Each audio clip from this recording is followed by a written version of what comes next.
The stock market moves on earnings potential, period. Tariffs, inflation, interest rates, unemployment, retail sales affect earnings potential, and that's what moves the stock market. First, let's talk about how we calculate earnings per share. Remember, a stock is just a piece of a company. They give up ownership of that company, put it into a bunch of tiny shares. If we take the price per share and multiply it times the shares outstanding, we get the market capitalization, which is the total value of that company. And then market participants are buying and selling that stock constantly to try to understand, is this company worth more or less? A company has revenue and expenses. Revenue can be from a variety of reasons, can come from a business or from the consumer directly. And of course, there's a cost to operate. These are the expenses. Could be the cost of the goods sold directly. Operating expenses, which is your salary. Keep that in mind. The difference of revenue and expenses becomes your net income. If we're to subtract preferred dividends, that's the total earnings of the company, and we're to divide that number by the total shares outstanding, you will get the earnings per share. Companies report this to us quarterly. It's like their report card. Analysts are assessing the entire situation and assigning earnings potential. If we take the stock price and divide it by the 12-month projected earnings potential, you'll get what's called the forward PE ratio. If we say the market is overvalued or undervalued, normally we're looking at forward PE ratios. And the real question is,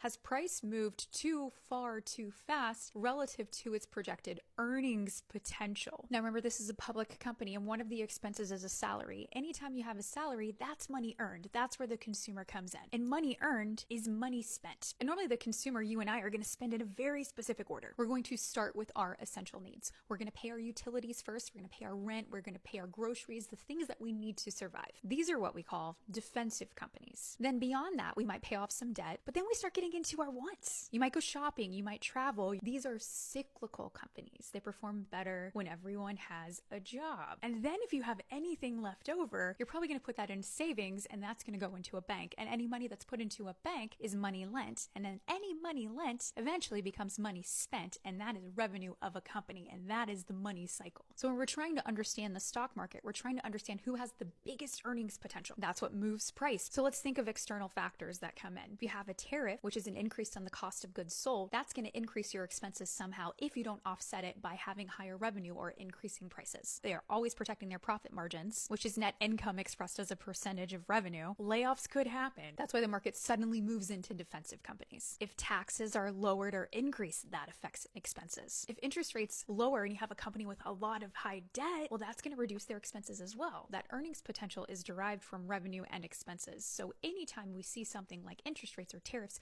you have to understand, how does that impact a company's revenue, or how does that impact a company's expense, and how does that impact the consumer? Because the stock market is just a bunch of companies. Let's not overcomplicate it. If you found this helpful, I have a podcast with so much detailed information. You know what buttons to hit to follow along, and comment your questions of what concept you want me to explain next.